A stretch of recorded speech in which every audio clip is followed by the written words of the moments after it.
Hey, I'm in Rotterdam right now. I've been thinking about people that do and do not believe in God. And in this video, I want to break down what actually does saying you believe in God mean versus actually doing it.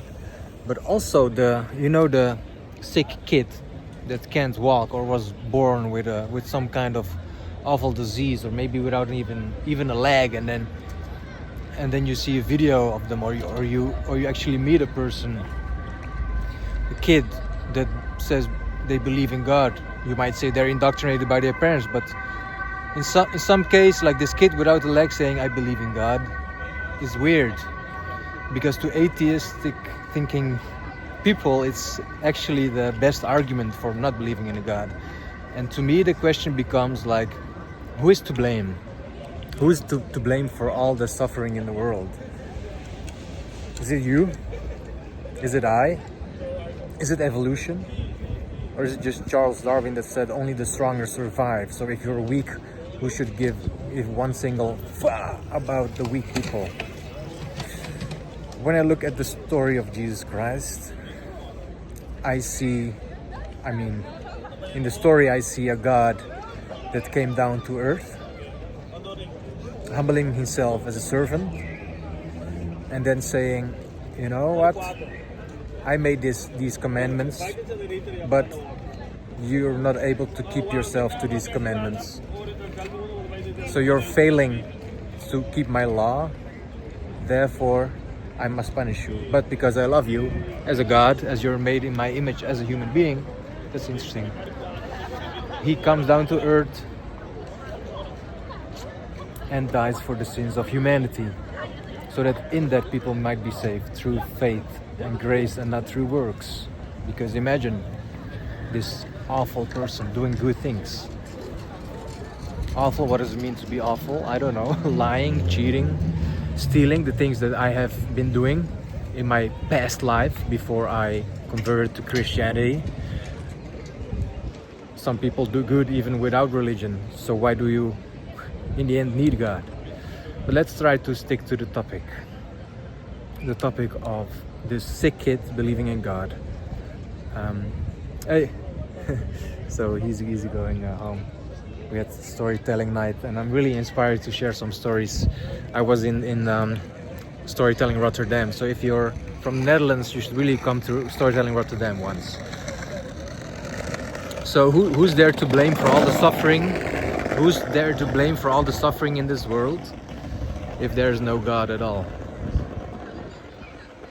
Do you blame the government? Like, is there any way to blame atheism for things? And if there was a way to blame atheism, would it be less true for the people that firmly believe in atheism in their hearts? You know what I mean? Like looking at people. Hoi, goeiedag, ja? Jij bent toch bekend van TikTok? Ik ben Marco. Marco, En jouw naam? ja, dat is het. Bo. Oké, ik heb je niet op beeld, is dat oké? Nee, dat is oké. Maar Ja. ik was even benieuwd naar je naam, want ik Ja, herkende ik je ben Marco, wel. ja. Maar ik wou even de naam weten. Ja, grappig. Ja, nou leuk Bo. Ja, ik was een filmpje aan het opnemen, dus dat klopt. Het kan wel zijn dat je me een keer hebt zien voorbij komen. Ja, Dus. ja, vaker hoor. Oké, nou superleuk Bo. Hey, fijne avond. Ja. So this was a person named Bo. I'm recording videos in the Netherlands. Sometimes I go viral, so she recognized me.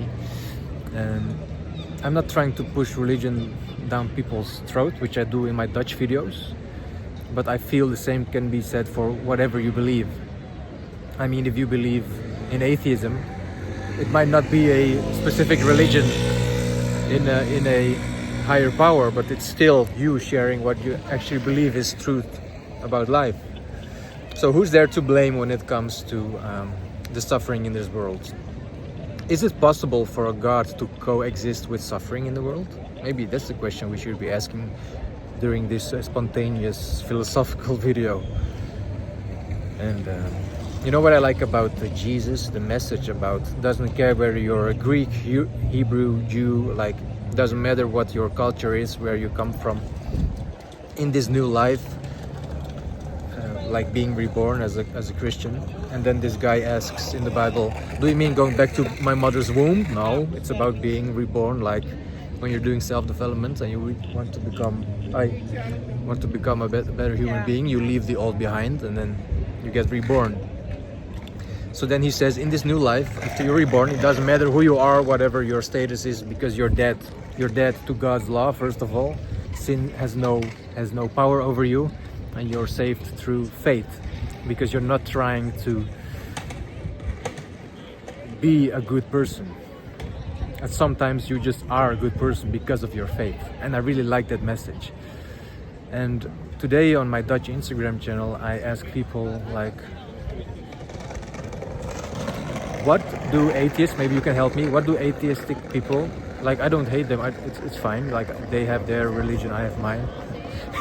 But I want to ask, what's there to hope for if there is no God? Like you put your hope and faith in things that die, you know, things that change, things that perish. Like what does an atheistic person live for?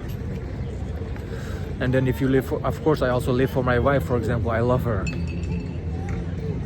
But when she says to me she loves me and I'm her rest, I remind her that Jesus is our rest. And that she should really put the most faith in Jesus, the God that is in eternal. This guy skateboarding here, I hope you can hear me. So what do you put your faith in? Is it the things that are untouchable, like the heavenly treasure, God, the truth, the way, the life? Or is it you wake up for your wife, and then if one day you get a fight and some bad things happen, like you can get into this real mental depression. If you, like even atheistic people, they live for something, right? So that's what they put their faith in, so that's kind of a God you worship, but not in a spiritual, traditional way.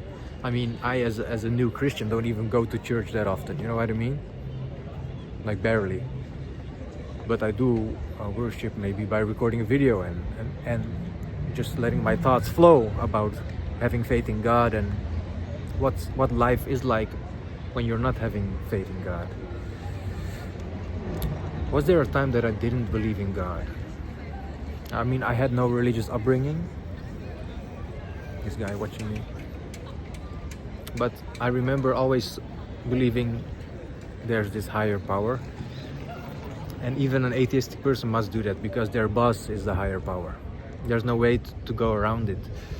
And I think whatever life questions you have, so I think some even come from genetics, and a lot of them from like your personality, and some of them from your life experiences. If you have different life questions than I had, which is normal, then you come to different conclusions about life, that there's no way a God can exist if there's bad things happening in the world. But still, coming back to that little kid born with a handicap, saying I believe in God, and even if they become an adult, and then life has tested them, then they might still say, I still put my faith in God. Why would a person born with a handicap and then that person became older still believe in God? Like, can you explain that to me?